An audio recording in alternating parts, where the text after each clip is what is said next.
That was fun. No, it wasn't.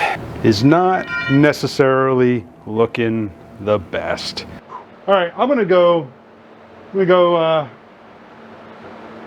get some fresh air. What's going on, guys? Welcome back to the channel. So in the last video, I built a rig to get the bed off of the D100, and I got it stood up on end so I could start cleaning the bottom up, get all the surface rust off, get some of the paint off, so I can hopefully get this thing ready for some undercoating. After almost dying a couple of times yesterday trying to get this thing up on end like this, I figured it was better to just quit while I was ahead, take a little break, take the rest of the day off. I did start sanding it down, so I got some of the surface rust off. I did kind of start yesterday. My plan for yesterday's video was to actually continue with this and hopefully get some work done to the frame of the truck and work on the gas tank. But I didn't make it that far, and today's weather is not necessarily looking the best.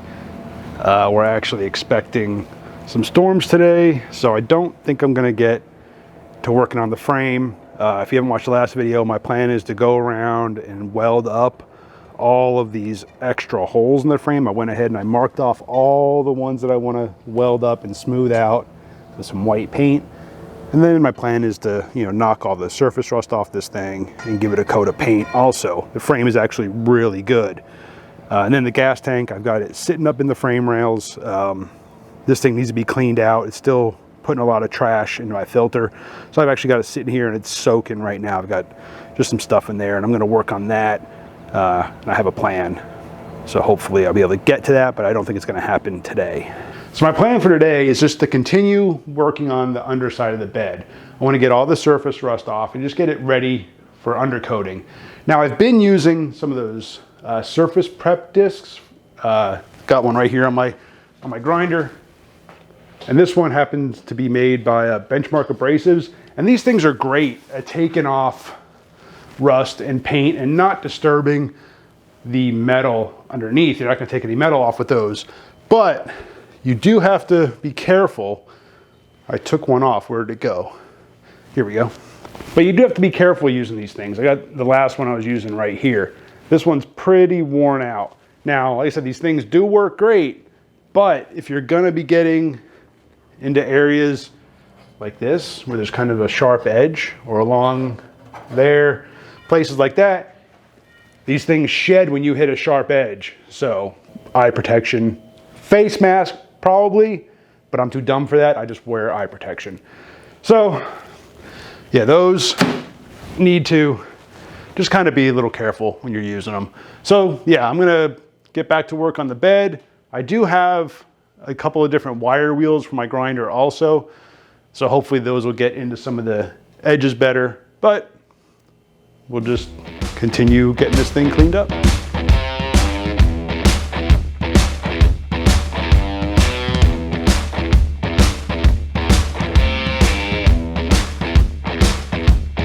All right, so I got most of the wire wheeling and sanding and all that kind of stuff done. Blew out pretty much as I could. I still got to do like along the top, but what I want to do now is I want to hit some of the hard to reach areas, like up inside the wheel wells, or not so much inside the wheel wells, but behind the sheet metal and the bed body. Let me show you. So areas like in here, where you can't really get anything in there to sand that stuff down. There's a good amount of surface rust in there. Same up top here, same on both sides.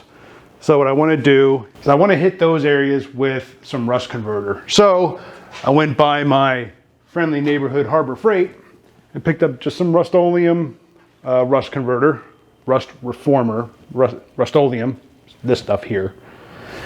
And I'm going to use that to hit all those like hard to reach areas where I can't really get a grinder in there, and some of the heavier areas with some of that before I use the undercoating. And while I was at Harbor Freight, I also picked up some of this Iron Armor rubberized undercoating. Never used this stuff, but they had it. I saw it relatively cheap, so I thought I'd give this stuff a try. So what I'm gonna do now is take a little break from all the sanding and hopefully give my lungs time to eject some of that cancer that I inhaled and hit those areas with that rust converter.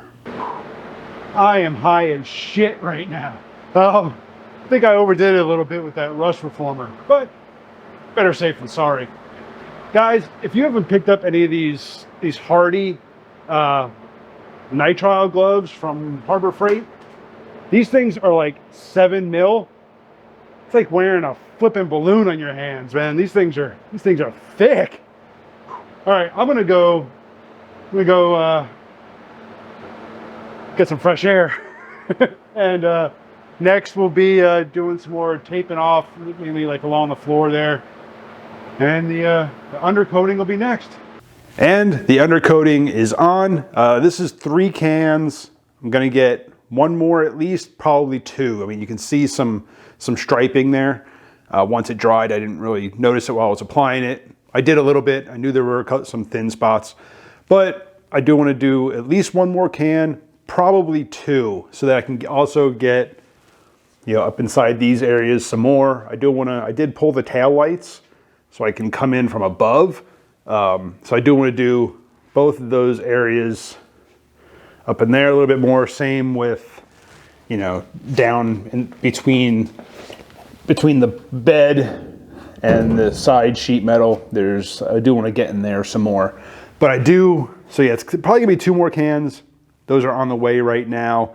As you can see, there's some striping. So yeah, 2 more cans should pretty much handle it.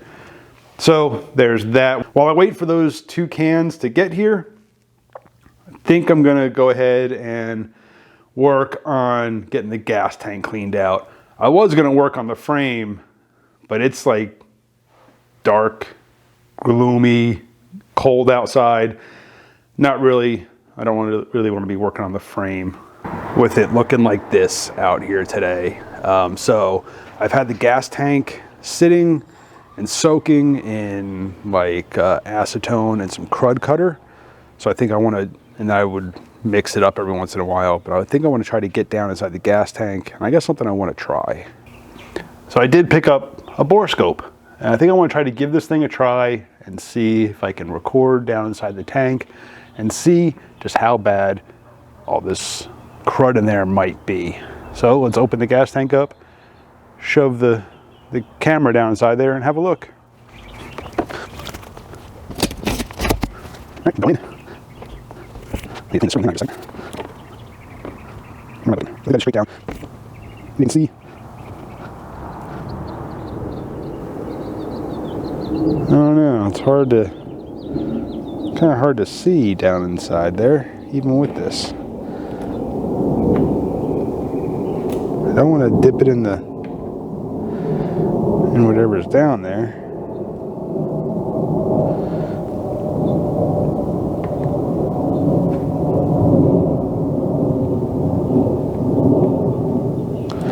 I don't know.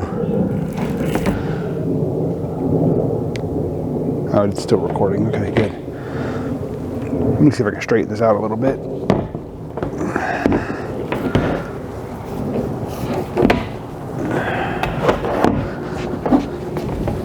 All right, again, go in again.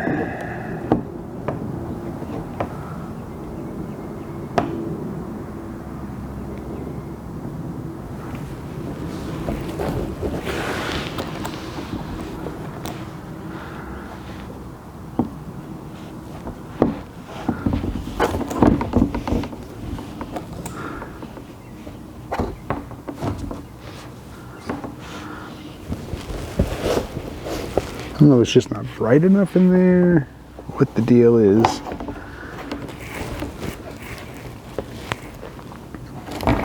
Let me go grab a camera, or a light I should say. All right, so just looking down in here.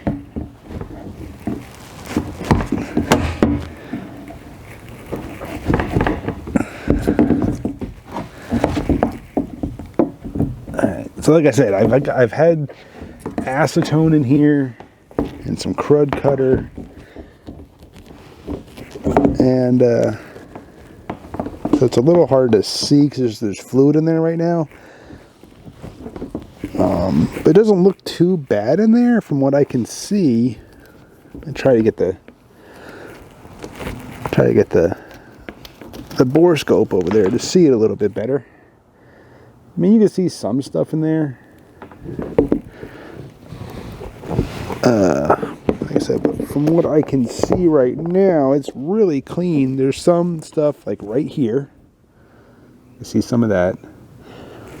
That's right underneath the the sender. And then yeah, there's all that fluid. That's like crud cutter and acetone just been in here. I've been mixing it up. The rest of it looks really good. So I think what I want to try to do,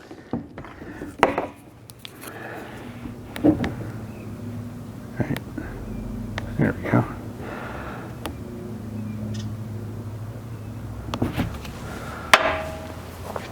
I think what I'm going to do is I did pick up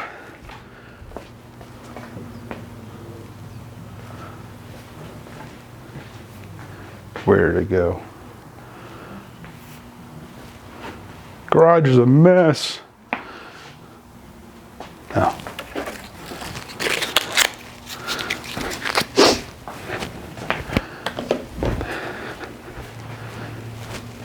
A toilet bowl brush. I know it's a little dark. There we go. So I did pick up a toilet bowl brush. Don't use the one out of your bathroom. Go get a cheap one. It's like $2 or $3. I'm going to use this to try to get down there and scrub up some of that stuff that's in the tank.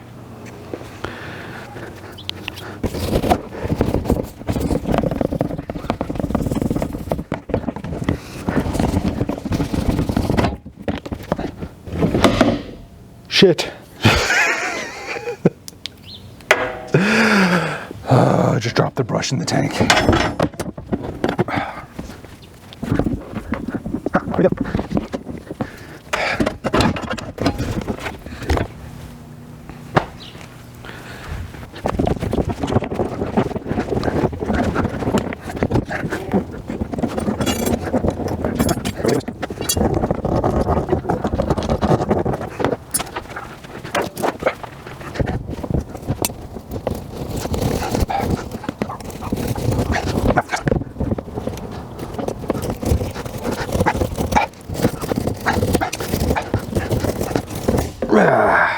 That was fun.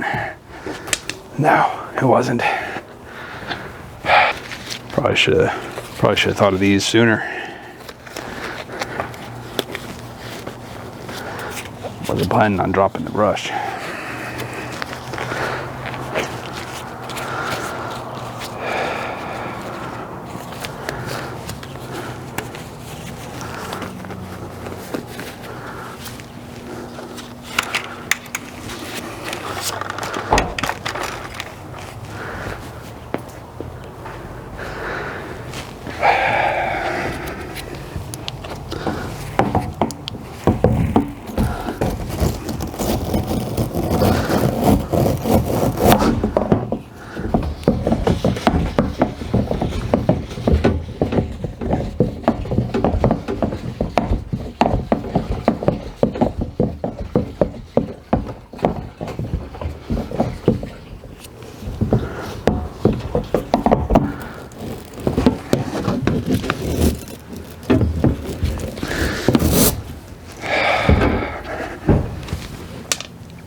All right, so once I kind of got the tank scrubbed out as best I could, I flushed it out with some water, and then I actually used a shop vac to suck up any excess water in there.